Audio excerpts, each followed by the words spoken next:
For decades, the question of how Patrice Lumumba, the first prime minister of the newly independent Democratic Republic of the Congo, died, and the related questions of who killed him and why, were subject to much speculation. The short answer is that Patrice Lumumba was executed by a firing squad on January 17, 1961. Together with two of his ministers, Joseph Fokito and Maurice Mpolo. Just how he came to be in that position requires a longer discussion that takes into consideration the political climate in Congo and the state of international relations at the time. This short documentary narrates in detail the circumstances that led to his arrest, torture and eventually his execution. Lumumba was inspired by the independence movement of Africa after attending the All-African People's Conference in Ghana in 1958.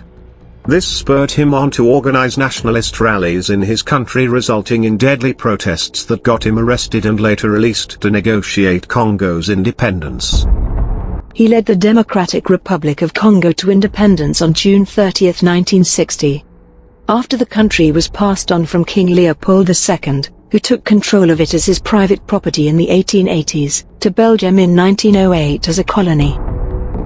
Independence came with lots of problems, including a political divide and an unapologetic Belgium led by King Baudouin, who minced no words during the Independence Declaration. Don't compromise the future with hasty reforms, and don't replace the structures that Belgium hands over to you until you are sure you can do better. Don't be afraid to come to us. We will remain by your side and give you advice. King Baudouin said. Devait dire et remercier le roi. De l'autre côté de la tribune, quelqu'un fignole un discours non prévu au protocole. Il va dire ce qu'il ne faut pas dire. Du roi Baudouin, qui nous rappelait comment la Belgique nous a sortis de l'esclavage, comment ils ont lutté pour nous sortir des maladies du sommeil et patati patata. Ça a été un choc. Nous ne nous attendions pas à ce rappel malheureux parce que nous estimions que le roi Baudouin n'avait plus de leçons à nous faire ce jour-là. An outraged Lumumba rather gave a dramatic and angry speech in reply to King Baudouin. This left the king startled and frowning and caught the world's attention. Lumumba spoke forcefully of the violence and humiliations of colonialism, from the ruthless theft of African land to the way that French-speaking colonists talked to Africans as adults do to their children. Political independence was not enough, he said. Africans had to also benefit from the great wealth in their soil. À ce moment-là, Lumumba se lève, qui n'était pas programmé comme devant parler à ce moment-là. Il se lève et il parle. Il fait un discours très militant. Combattants de l'indépendance, aujourd'hui victorieux, je vous salue au nom du gouvernement congolais. Nous avons connu les ironies, les insultes, les coups que nous devions subir au matin, midi et soir, parce que nous étions des nègres. Rappelez-vous comment on traitait le blanc par rapport au noir. Rappelez-vous dans les écoles quelle place nous occupions. Rappelez-vous tout l'apartheid. Alors évidemment, réaction immédiate de toute la délégation belge. D'abord, beaucoup d'agitation pendant que Lumumba parle. Qui oubliera enfin les fusillades où périt tant de nos frères, ceux qui ne voulaient plus se soumettre au régime d'injustice, d'oppression et d'exploitation. This heightened Belgium's disinterest in Patrice Lumumba, whose government was already being opposed by his political rival and president, Joseph Kasavubu. C'était mal reçu par les Belges, mais nous avons tout à fait répondu à nos aspirations.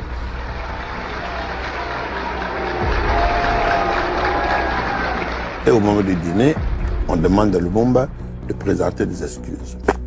Il ne s'en fait pas.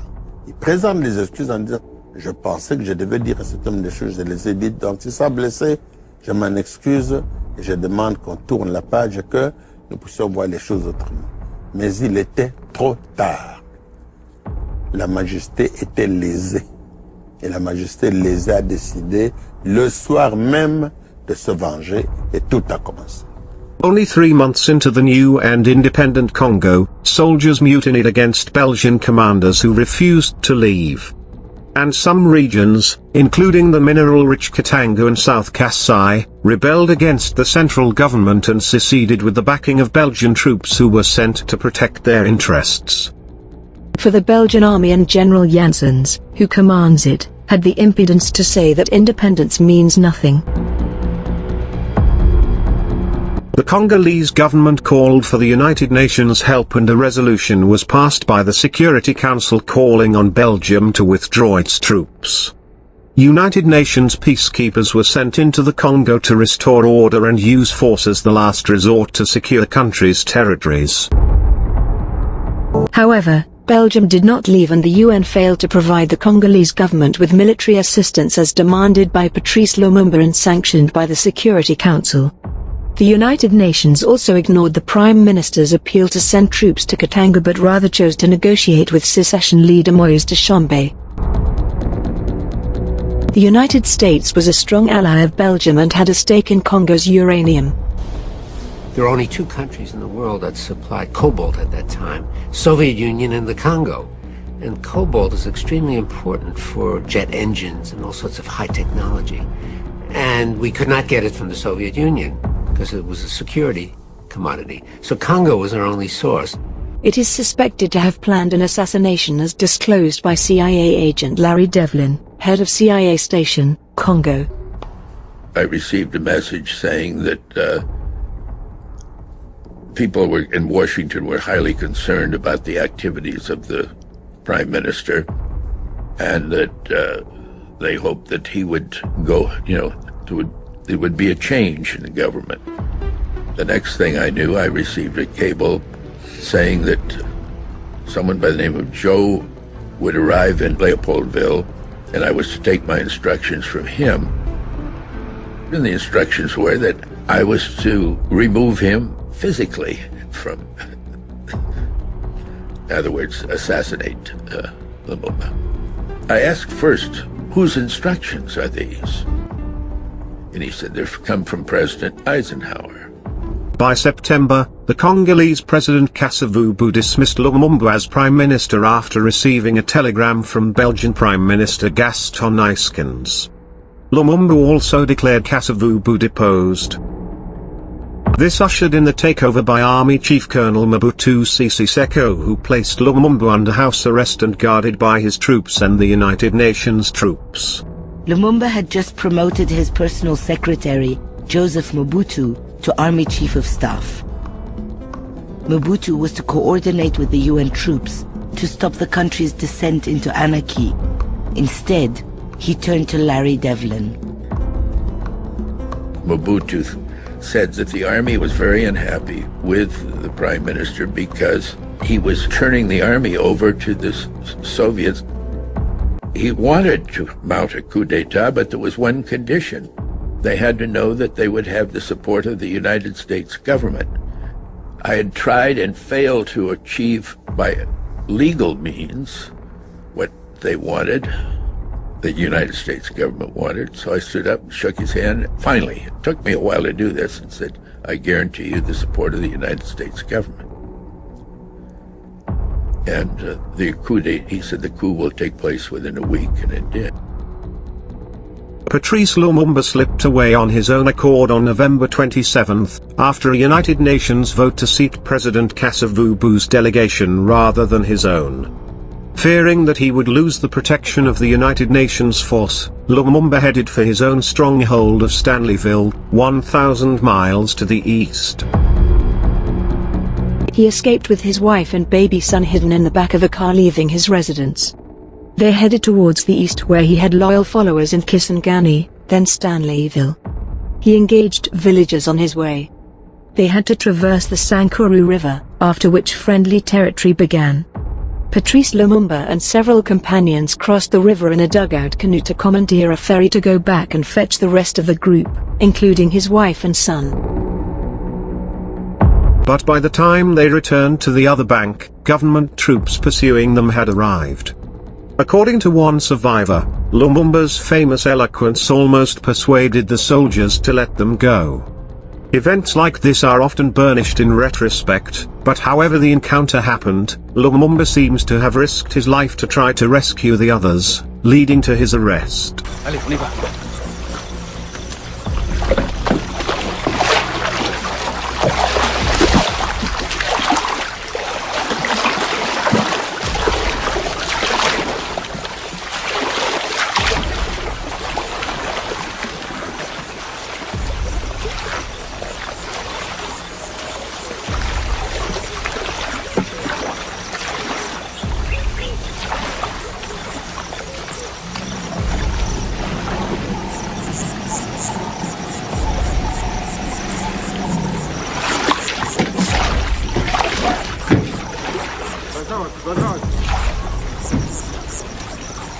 Je ne peux pas. Je retourne. Ne fais pas ça. Je te l'interdis, c'est de la folie. Tu dois aller à Stanleyville, c'est ton devoir de militant. J'ai laissé se venger sur ma femme et sur ma fille. On dit après que j'ai laissé faire ça. C'est du suicide, Patrice. Je vais leur parler, ils sont pas nombreux. Ils m'écouteront.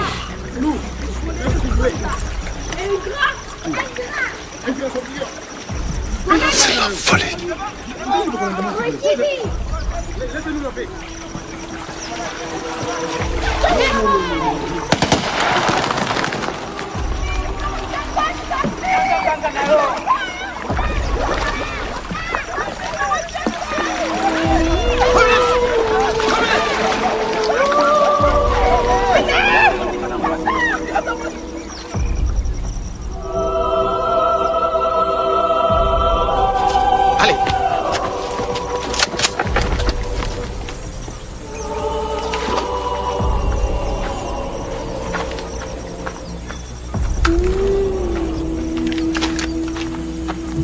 Mokonzi, tolingi kosala mabe te, kasi esengeli olanda biso. Soki te, bakoboma biso. Si vous m'amenez, c'est moi qu'on tuera. Mais sachez qu'on vous le pardonnera pas et que vous aurez à le regretter. C'est moi qui vous ai donné le commandement dans les forces publiques alors que tout était aux mains des Européens. Si ce sol buvait mon sang, ce sera votre propre destruction. Il a raison. Moi je suis lumumbiste. Je reste avec lui. Tikabozoba bokanga mino konabino. Limisa Mokonzi. Batindi biso ndemosa.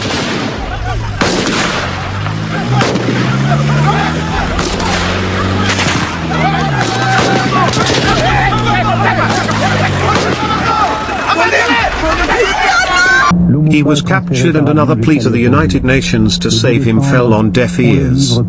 He was flown to Leopoldville, now Kinshasa, where he was humiliated in public in the presence of journalists, United Nations officials and his wife, Pauline.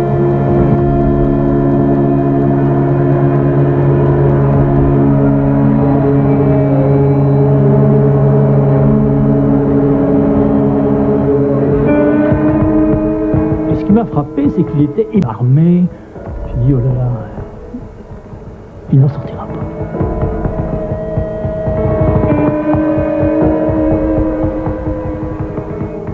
On amène Lumumba à la villa du colonel Mobutu.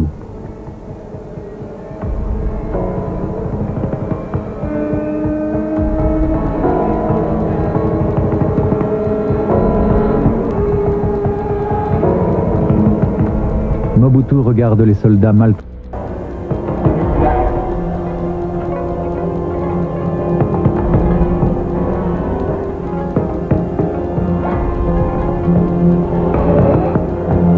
Colonel Mobutu ordered his detention at a military prison at Iceville, 100 miles from Leopoldville.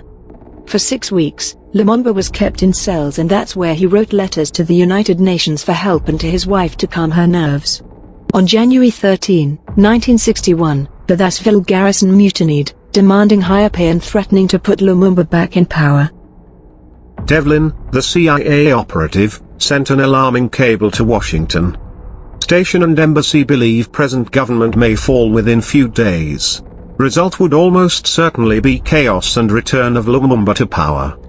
He added, refusal to take drastic steps at this time will lead to defeat of US policy in Congo. The next day, Lawrence Devlin, the CIA agent, was informed that Mobutu was going to transfer Lumumba to a prison in a safer place.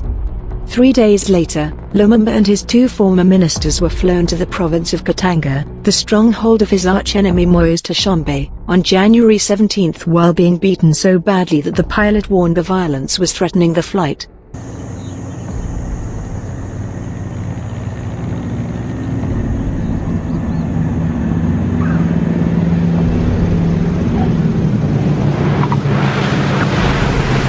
As he stumbled off the plane in the provincial capital of Elizabethville, blindfolded, his hands bound behind his back, he was kicked and beaten by Katangan soldiers, thrown into a jeep and driven off into custody by Katangi's police and military under the supervision of Belgian forces. They were driven to a colonial villa owned by a wealthy Belgian, Villa Bruet, and the beatings continued by both the Congolese and Belgian forces.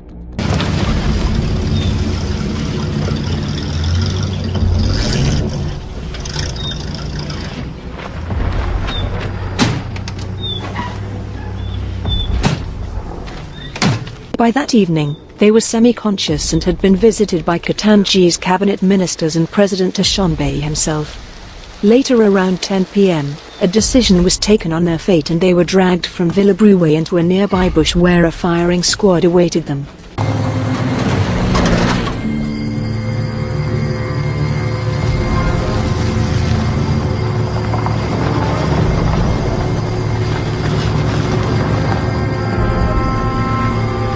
The execution was commanded by Belgian Captain Julian Gat and Belgian Police Commissioner Frans Verscher, who had overall command. They were shot separately by a big tree as President Tshombe and 2 of his cabinet ministers looked on. Being the last to be shot, Patrice Lumumba watched on as his ministers were being executed. The bodies were quickly thrown into shallow graves. Ne comprendraient pas. Tu leur diras simplement que j'étais arrivé 50 ans trop tôt.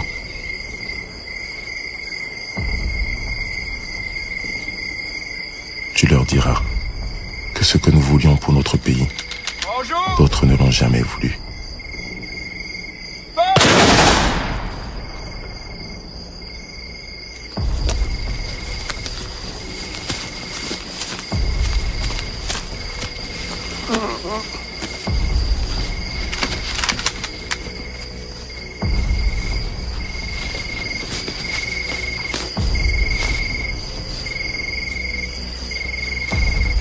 Ma chère Pauline, lorsque ces mots te parviendront, je ne serai plus en vie.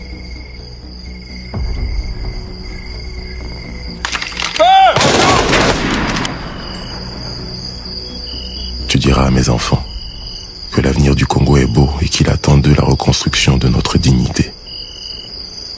Tu leur diras que tout au long de notre lutte, jamais je n'ai douté un seul instant du triomphe de la cause pour laquelle mes compagnons et moi avons donné notre vie.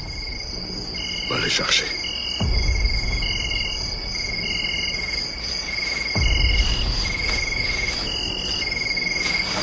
Monsieur Lumumba.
To conceal their crimes the next morning of January 18th, the Interior Minister Godfried Munongo called a senior Belgian policeman, Gerard Seat, to his office and ordered that the bodies disappeared.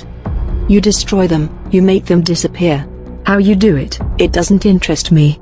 All I want is that it happens that they disappear. Once it is done nobody will talk about it. Finished. Gerald Seat recalled Munongo's orders.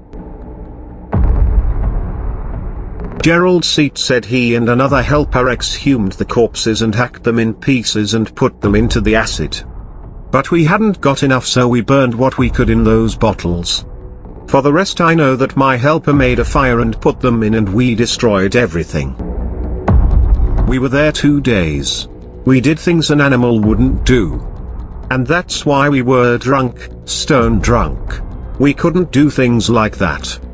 Cut your own, no, no, no. Nobody could say now, today, it's there, it happened. That's impossible, you couldn't. Gerald Seat was quoted in a BBC documentary, Who Killed Lumumba? Just as planned, Lumumba's death was announced a month later on February 13, 1961. Interior Minister Munongo announced that the 3 prisoners killed their guards and escaped in a getaway car before they were recognized by villagers, who beat them to death. The world went ballistic, including anti-imperialist leaders such as Ernesto Che Guevara of Cuba and Dr. Kwame Nkrumah of Ghana. Bajo la bandera de las Naciones Unidas en el Congo fue asesinado Lumumba. Y esas eran las Naciones Unidas que pretendían los norteamericanos que vinieran a inspeccionar nuestro territorio. Esas mismas Naciones Unidas. Mr. President, distinguished delegates, I appear before you today on a sad and solemn occasion, the first meeting of the General Assembly since the murder of the Prime Minister of the Congo, Patrice Lumumba. History records many occasions when rulers of states have been done to death. The assassination of Patrice Lumumba, however, is unique in that this is the first time in history that the ruler of a country has been killed in the very presence of the United Nations forces, whom he himself had invited to his country to restore law and order. Lumumba's assassination resonated throughout the world. The truth was hidden despite international protests at Belgian embassies nationwide. In 1999, Ludo de Vita's book titled, The Assassination of Lumumba, presented new evidence taken from documents long hidden in official archives and interviews of surviving witnesses. The Belgian court ordered the return of the tooth of the DRC's first Prime Minister, Patrice Lumumba, to his family in the DRC. The tooth is the only remaining body part of Patrice Lumumba. The decision to return his remains has been well received by many Congolese in the DRC. Mr. Lumumba's daughter has described it as a great victory for the dignity of black people. The Congolese independence hero was assassinated in 1961 by rebels from Katanga province.